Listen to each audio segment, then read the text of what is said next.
The roots know before I do. That is the only way I can explain it. The way the garden went quiet the week before the letters started. Not the absence of sound. The wrong kind of quiet.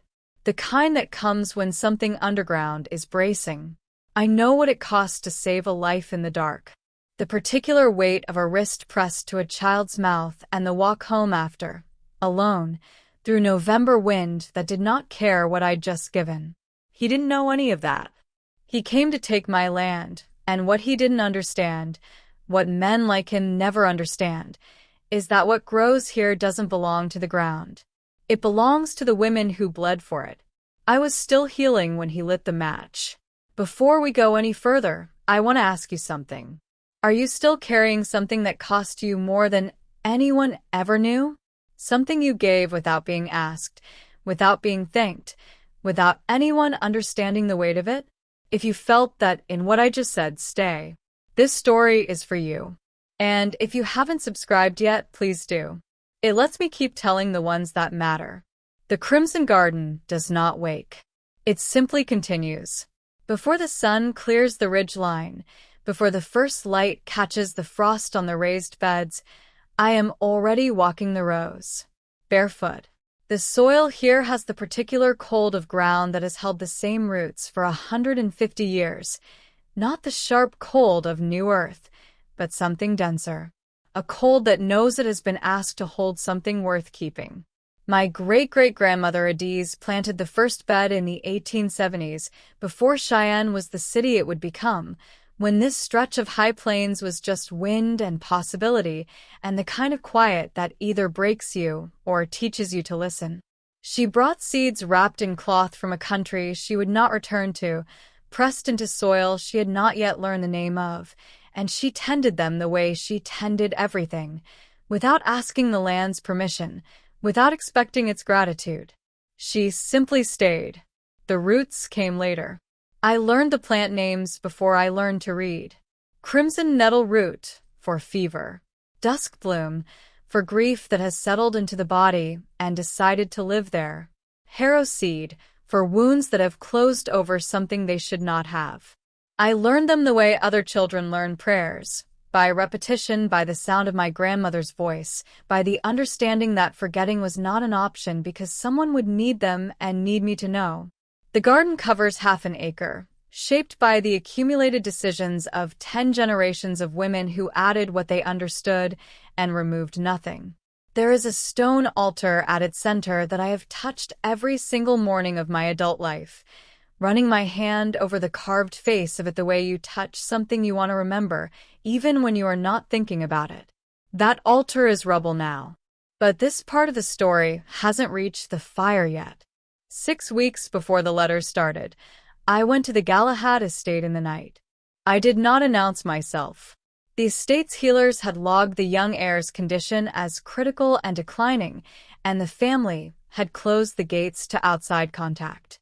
That is what families like the Galahads do when they are afraid. They pull everything inward and call it security. What they did not know is that a vampiric compound of that strain gives off a specific cold. Not temperature. Something below temperature. The particular withdrawal of warmth that happens when a body is losing the argument with what is killing it. I can feel that cold from a quarter mile in the right wind, the same way I feel a root system through the sole of a bare foot. I found his window by that cold. My hands were steady because they had to be. The rest of me made its peace with what the work would cost. It costs what it costs. My grandmother said that about healing the way other people say it about weather. A fact, not a complaint. I pressed my wrist to the stone sill the way I had been taught, and I let the blood bind do what it was made to do. The boy's breathing changed within the hour. I left before anyone woke. I filed no record. I left no name. I walked home through the November dark with my wrist wrapped in a strip of my underskirt, thinking about the roots, the way they run deeper than fire, deeper than drought, deeper than any man's plan for what the land above them is worth. 3 weeks later, the first letter arrived. Galahad estate seal. Professional language. A number with enough zeros that someone had clearly decided it was generous. 2 weeks to respond. I read it once. I knew exactly what it was and where it was going because I have lived on this border my whole life, and I know what it looks like when a powerful man has already decided something and is only writing letters as a courtesy to himself. I wrote back that same afternoon. Politely. Clearly. No. The second letter came 6 weeks later. Different number. Same indifference. I wrote back the same day. Politely. Clearly. Still no. I want you to understand something about the offer sequence because it matters for what came after. Harvey Galahad had held this territory for 2 centuries. In 2 centuries, the word no had almost certainly reached him from enemies, from rivals, from the kind of men who meet power with power and call it negotiation.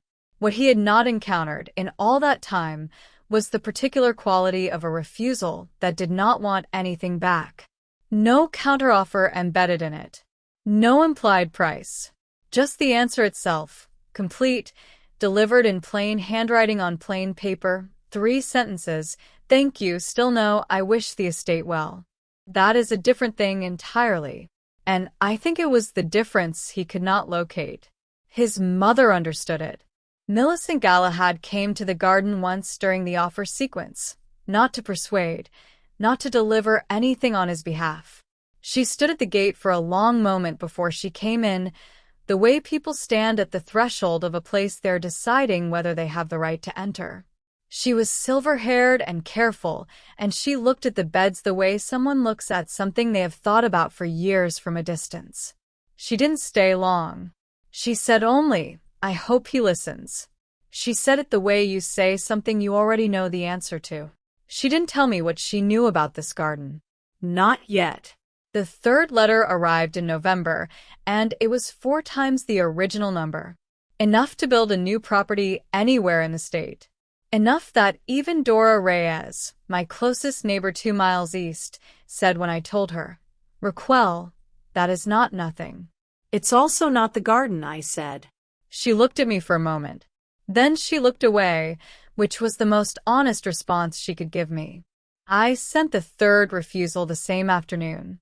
What I learned later, weeks later, after everything, was what happened inside the estate when that third letter arrived. Orson Vell, Harvey's senior counsel, a man who had been advising Galahad authority for longer than most people in this territory had been alive, placed all 3 of my responses on the table in front of Harvey and waited. He was, by every account, a patient man. He was also a precise one.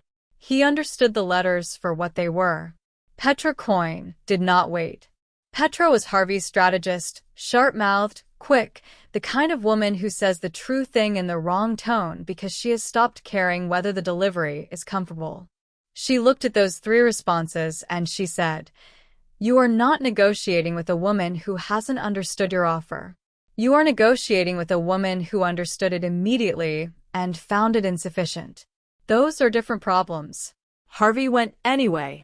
He came on a Wednesday morning in December, when the cold had settled into the high plains the way it does here, not dramatically, not with storm, but with a slow, insistent weight that makes the air taste like iron. He came in his authority coat, the dark one with the Galahad crest at the collar, which I register now for what it was, a man who had come from a council session and had not changed, which meant he had come to my garden the way he came to every other problem, already prepared for resistance, already dressed for it. I heard him before I saw him. The particular displacement of air that happens when something very old and very certain of itself moves through space. I finished what I was doing with my hands before I stood. He offered the 4th letter before I asked him a single question. Higher than the 3rd. He said it was more than fair. I told him I was sure it was. He asked me what the problem was, and his voice was still controlled, which means he was still trying. I will give him that, he was still trying. I told him what the garden was. Not what it contained, not what it produced. What it was. I told him about Adi's seeds pressed into unfamiliar soil. I told him about the women in between, each one adding what she understood, removing nothing, tending through drought and hard winters, and every decade's version of someone deciding this half-acre was inconvenient. I told him this was not land. It was record. It was the only record some of those women left in the world. His jaw tightened.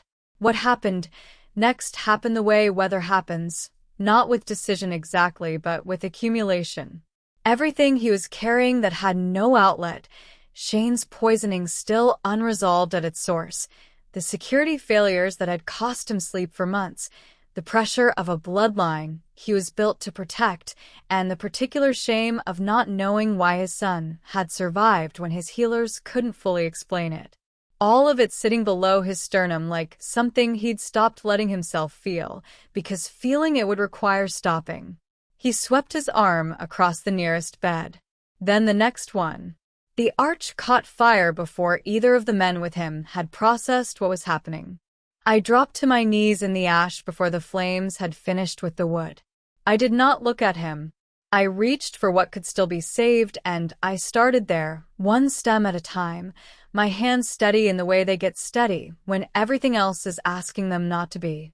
The smell was cedar first, then the green bitter of crushed herbs, then something older underneath, the particular smoke of wood that has been in the same ground for a century, that knows it took a long time to become what it was.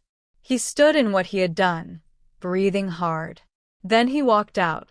He was through the gate and onto the estate road before the smoke taste reached the back of my throat.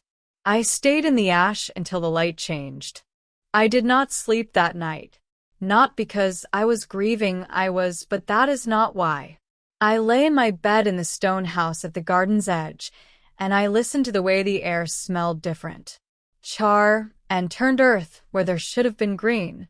A smell that is not quite loss and not quite absence, but the specific combination of the two that your body registers before your mind decides what to do with it. I got up twice and went to the window. The eastern treeline was dark. I went back to bed both times. I told myself I was checking the wind direction. That was not why I was checking. What I did not know, what I had no way of knowing, was what was happening 3 miles east inside the Galahad estate at the same hour I was standing at my window. I learned it later in pieces from Vesna Holst herself. She told me plainly, the way she told everything, without ceremony, without softening, because Vesna had spent 20 years as the estate's blood record archivist, and in 20 years she had learned that the facts were usually more useful than the frame around them. She had been reviewing Shane's recovery file. She had filed the case summary weeks earlier, standard procedure after a critical recovery, a record of what treatments were administered, and in what sequence, and with what result. What she had flagged at the time as anomalies and set aside were still sitting in the file. Compounds in Shane's blood work during the recovery window that did not match any treatment the estate had administered. Not close. Not approximate. Not within the range of what bloodline strength alone accounts for. Precisely outside it and precisely consistent with something else entirely. She had not had context for them until she read the notation. 2 days after Shane stabilized, a folded paper had been left at the estate's eastern gate. No name. No return address. Vesna had pulled it from the archive intake, where it had been logged and nearly filed unread. She read it. It described a blood-binding intervention. Nightbloom compound and lunar cycle timing applied at the peak of Shane's crisis. The technique it described was not estate medicine. It was older than that, the kind of knowledge that doesn't appear in formal records because the people who carried it never expected formal records to matter. The technique required the healer to contribute their own blood as the activation element. Directly. Sustained contact. The notation described the physical cost in 2 sentences, the way you describe something you already knew going in and accepted before you started. The compounds in Shane's blood matched the intervention precisely. Vesna placed the file on Harvey's desk that evening, 3 hours after the burning, and stood behind it the way she always stood, still, waiting, giving the facts time to settle before adding anything to them. Harvey was at his desk reviewing land assessments. He looked up. "She told me what she said to him word for word. I believe the woman whose garden you burned this morning saved your son's life 6 weeks ago. In the night. Through a window. Without asking for anything." She said he read the notation. Then he read it again. She said he asked who had written it, and she told him she believed it had been filed anonymously by design. She said he asked whether the compound match was precise.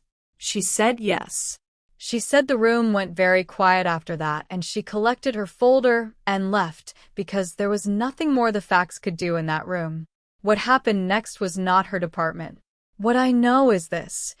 When Harvey came to the garden the next morning, I was already in the ash. I heard his car on the state road before I saw him. I kept working. He stopped a few feet from where I was kneeling, and the first thing I registered was the silence he brought with him. Not the controlled silence of the night before, when he had walked out with his jaw locked and his hands still tight. A different kind.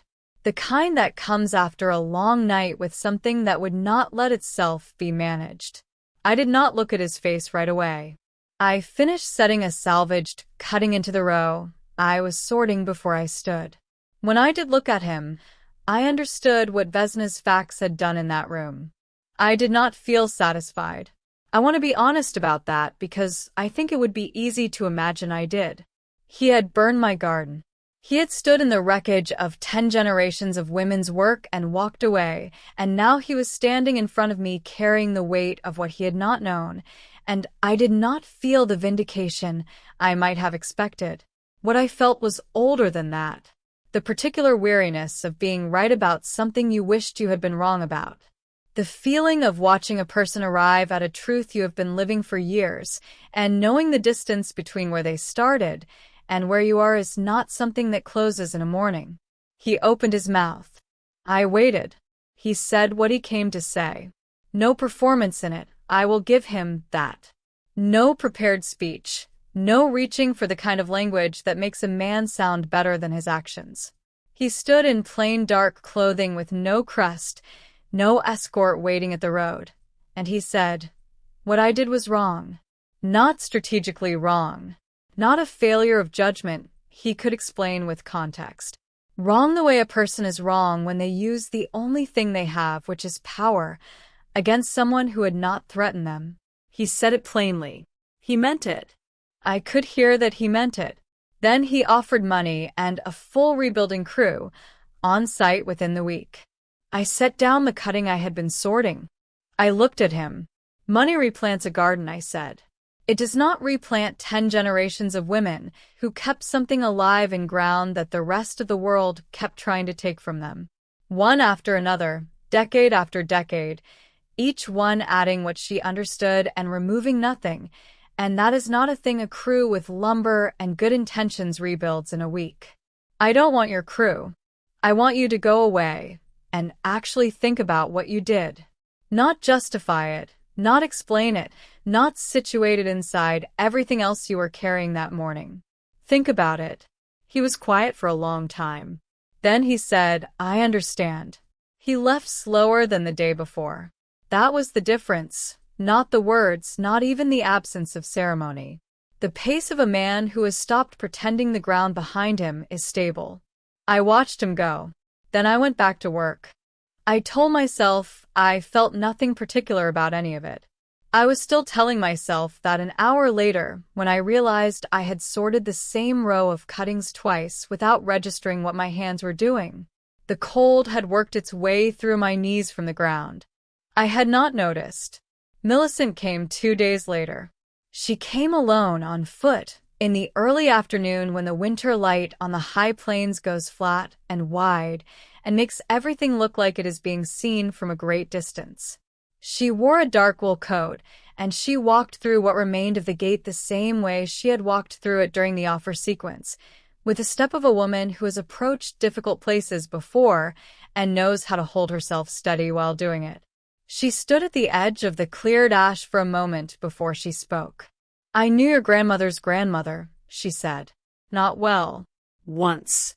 in the kind of way that does not leave. I went still. She moved through the space slowly, the way people move through places they are trying to memorize before the chance closes. She stopped at the altar base. What remained of it, the lower stones still in rough alignment even after everything, and she looked at the carved face of a lowest stone for a long moment. Then she told me. 40 years ago, Millicent Galahad had been sick in the way estate medicine cannot address, a slow deterioration, a bone-deep depletion that her healers diagnosed and treated and watched worsen across 2 years while Harvey's father carried the fear of it alone because he had no other way to carry fear. Harvey had been a boy then. He did not know. She had come to this garden in January, in the dark, in a cold front that made the walk from the estate road feel twice as long as it was. She had come because someone in the outer territory had told her quietly that the woman at the western border garden did not turn people away. My great-great-grandmother Adiz had opened the door. She had said, "Come in. Sit down. Let me hear what is happening." Millicent said she had sat in the small kitchen of this stone house and cried for the first time since her diagnosis, because it was the first time anyone had asked to hear rather than to fix. The healing took 4 sessions over 6 weeks. Adiz charged nothing. She told no one, not even the estate. When Millicent tried to give her money, she refused. The only thing she asked, the only payment she named, was that the kindness be carried forward. Millicent stood in the ash of the garden that kindness had built and looked at me directly. "I did not carry it far enough," she said. "I should have said more when those letters started. Much more. Much earlier. I knew what this garden was. I said too little." The wind moved through the bare beds. The particular sound of high plains winter moving through a space that used to deflect it. "That is something I will carry," she said. "We all have things we carry," I told her. "The question is what they make us." She nodded once slowly. Then she said, "He has been asking about you." Not in an official capacity. Just asking. I looked at the altar stone. At the crack running through its face, where the fire had found the seam in the rock and followed it down. "I am not ready to tell him what that means to me yet," I said. She almost smiled. She left without adding anything else, which was, I understood only after she was gone, the most complete version of the kindness she was trying to carry forward. Not more words. Just the truth, placed carefully, and the space to decide what to do with it. I stood in the garden after her footsteps faded.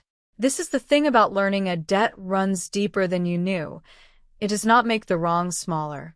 Harvey had burned something that had already saved his bloodline once before he was born, and twice more in his own lifetime, and he had done it without knowing any of that, which is its own kind of accounting. It does not make the ash less. It makes the ash more. I had not planned to go. Petra Coyne came to the garden 2 nights before the assembly and said simply, "I think you should be there." She did not explain why. She did not frame it as Harvey's request because it wasn't. I asked her directly and she said no, he doesn't know I'm telling you, which was its own kind of answer. I thought about it for a full day. I told myself the assembly was a state business and I was not a state, had never wanted to be a state, had spent my entire adult life specifically on the border of it for that reason. Then I put on a clean dress the morning of the gathering and drove to the granite circle. I want to be honest about that. I had decided not to go. My hands were already on the wheel. The circle was older than the estate's current structure. 2 centuries of Galahad decisions witnessed in that ring of granite, oaths spoken, consequences named. They came from across the territory. Wolves and vampires, and the people who moved between those edges, the outer ring families who lived on the margins of Galahad land the way I did, which is to say they lived there because they had always lived there, and because the center had never quite made room for them. The rumor that something significant was about to happen had traveled the way it always travels in a place like this, faster than any announcement, carried on nothing more than shared instinct and the particular attention that comes when the most powerful person in a territory calls everyone in at once. I stood near the back with Petra beside me. Harvey entered the circle last. He wore the formal dark coat of Galahad authority, the one without the battle elements, which the older members of the territory noticed and I am told murmured about because it is a distinction that means something specific. He had not come to command. He had come to account, and he was dressed accordingly. He stood at the center and let the silence settle before he spoke. What he said first was not about the conspiracy. I want to be clear about that because it mattered. It mattered more than I expected, and I did not fully understand why until later. He opened with the garden. 12 days ago, he said, I destroyed a healing sanctuary on the western border of this territory. He said it plainly, the way Vesna states facts, without softening, without the frame of context that would have made it easier to hear. He said, I destroyed it because it was in my way, and because I had decided my urgency was more important than its history. He paused. I was wrong. Not strategically wrong. Not wrong in the way a leader is wrong when he miscalculates. He paused again. The clearing was completely still. Wrong in the way a person is wrong when they use their power against someone who deserved their protection. The cold air on my face was very precise. I was aware of my own breathing in a way I was not expecting to be. The garden on the western border, he continued, has served this territory for 10 generations. The woman who tends it is a healer whose family's work has reached members of this territory and members of my own bloodline in ways I was not fully informed of until recently. He looked out at the assembly. Raquel Zane also saved my son's life in October. In secret, without asking for anything. The fact that I was not informed of this until after I burned her garden is not her failure. He stopped. It is mine. The sound that went through the circle was not a gasp. It was quieter than that, the sound a community makes when it updates its understanding of something all at once, a collective shift in the quality of attention. Then Orson Vell stepped forward and read the names. 3 of them. 2 members of the estate's inner council, 1 advisor who had sat at Harvey's right hand for years. Orson read what they had done and why. The manufactured security threat, the withheld alternate perimeter designs, the fabricated timeline pressure, all of it engineered to fracture Harvey's judgment during the months he was most exposed by Shane's illness, designed to drive him toward a specific crisis that served their interests in destabilizing the bloodline succession. Orson read it without embellishment. The facts were the whole argument. The 3 men stood in the circle. They did not move. Harvey looked at each of them in turn. He did not raise his voice. He held the silence the way the granite holds cold, completely, without effort, without any indication that it costs something. Everyone in that circle understood the weight of it. Everyone in that circle understood what came next. Estate law, when it moves, moves without qualification. It was over quickly and totally. Then Harvey turned and invoked the old territorial protection, language from before the current estate structure existed, law that had never been repealed, only neglected. The garden is protected sanctuary, formally and permanently. No Galahad authority, present or future, may claim, develop, or alter it without my consent. He looked toward the back of the circle. He designated me as the estate's Western healer. Publicly, he said, not because she asked, she did not, but because it is accurate, and because this territory owes her the recognition it should have offered years ago. The people from the outer edges began to make a sound. It moved through the circle the way wind moves through high grass, starting from the back where they were standing. The ones who had come to the garden in the dark, who had walked that road with something wrong they could not name, who had left before morning, and told no one. That sound was theirs. It was the sound of people who had always known something was true, watching it finally be said in front of witnesses.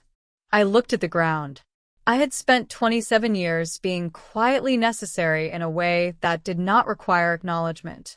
I had built that into a code I called my grandmother's, which it was, and I had built it also into a shelter I called principle, which it was, and I had not let myself notice until this moment that somewhere underneath the code and the shelter was a woman who had wanted, for a very long time, to simply be seen. Standing in that circle, formally, in front of witnesses. I had not let myself want it because wanting it would have made me smaller in my own estimation. I understood, standing there with the cold grass under my good shoes and that sound moving through the crowd, that I had been wrong about that. Petra put her hand on my arm. She didn't say anything. She didn't need to. The rebuilding started the morning after the gathering. I did not know how to receive what had happened in that circle. I want to say that plainly because I think there is a version of the story where being designated, formally, publicly, in front of witnesses, feels clean and complete, like a thing you wanted arriving exactly as you imagined it. That is not what it felt like. What it felt like was a door opening in a room I had sealed so long ago, I had stopped remembering the door was there. The air coming through, it was not comfortable. It was necessary. Those are different things. So I went back to work. The ground crew Harvey had arranged arrived the first morning with cedar timber and stone tools and the kind of organized competence that money assembles without difficulty. I directed them the way my grandmother had directed everything, without raising my voice, without repeating myself, trusting that the instruction was clear the first time. Harvey arrived before them, in plain clothes, with soil already on his hands from somewhere which I registered and did not comment on, because some things do not require comment to be understood. He worked without being directed. He was not skilled at most of it. He learned as he went, which cost him something. I could see that it cost him, a man accustomed to knowing exactly what he is doing, learning in public that he does not, and he did not stop.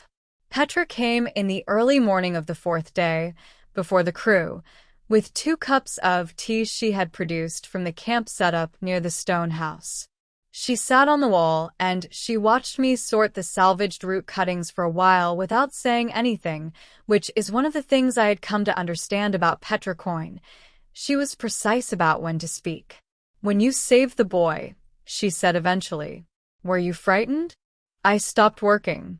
I thought about it the way the question deserved. Not quickly. Not with the answer I had rehearsed for myself. Actually thought about it. "Yes," I said. "Not of failing. I've done that healing before, smaller scale. I was frightened that it would work and no one would ever know why. That Shane would live and the garden would still be in the letters as a line item, and there would be no thread between those two things that anyone would ever follow.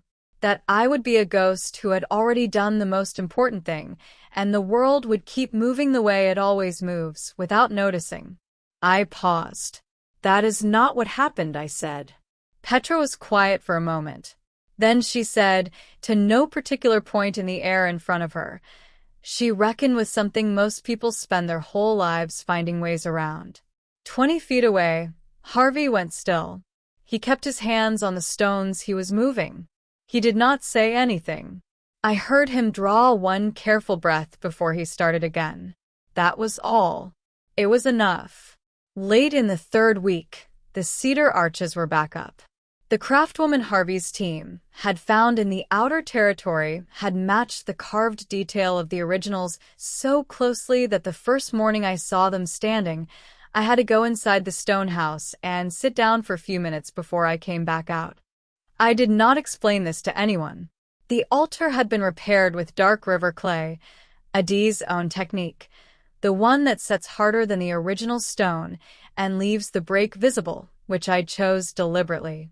The seam runs from the upper left face down through the carved center symbol and stops an inch from the base. It is the record of what happened. I did not want it hidden. Harvey was resetting the path stones along the eastern border that afternoon, crouched in the dirt, trying to understand an angle he kept getting wrong. I watched him correct it twice in the wrong direction before I came over. I crouched beside him and showed him how the stones needed to lean slightly inward, toward the bed rather than away from it, so the high plains wind hits the face instead of finding the edge. He adjusted the stone. It held. My grandmother used to say, I told him, not intending to say it, the way some things come out when your hands are doing something familiar and your guard goes down, that the things built to last were never the things built to impress. They were always the things built to hold. Harvey looked at the stone for a moment. Then he said, I have built very little that was meant to hold. It sat between us in the cold air. Neither of us moved away from it. Neither of us reached for what came next because there was nothing to reach for. It was simply true, and true things do not need to be managed. We went back to work. January. The garden had what my grandmother called its second character by then, the particular quality a place gets when it has been through something and returned changed rather than restored.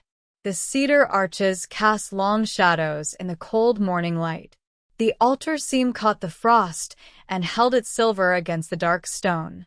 The herb beds were in their winter arrangement.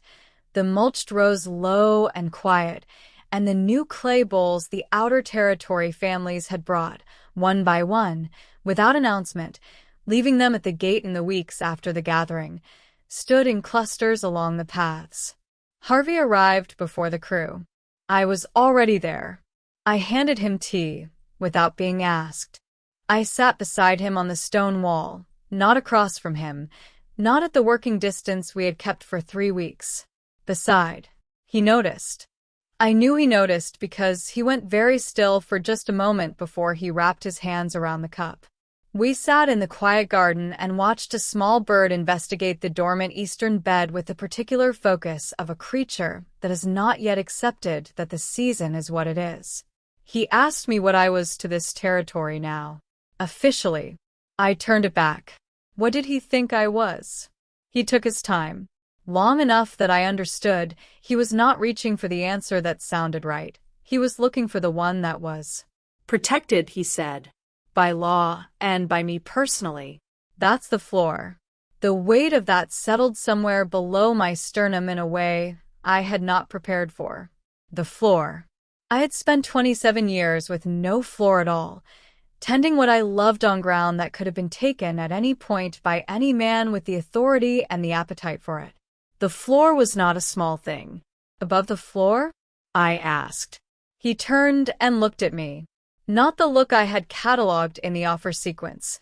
Not the controlled authority of a man who has decided something and is waiting for the world to comply. The other look. The one I had started to see during the rebuilding. The one that was simply Harvey Galahad, a man trying to be honest about something that did not yet have the language it needed. I'm still finding the right words for that part, he said. I looked back at the garden, at the seam in the altar stone catching the light, at the eastern bed where a single crimson flower had opened at the base of the rebuilt frame, 1 full season before anything in that bed had any reason to bloom. Take your time, I said. I have roots here. The small bird gave up on the dormant bed and moved to the next one, hopeful. The frost on the altar stone turned from silver to white as the sun cleared the ridge. The cedar arches held the cold the way they were built to, not by resisting it, but by being exactly what they were.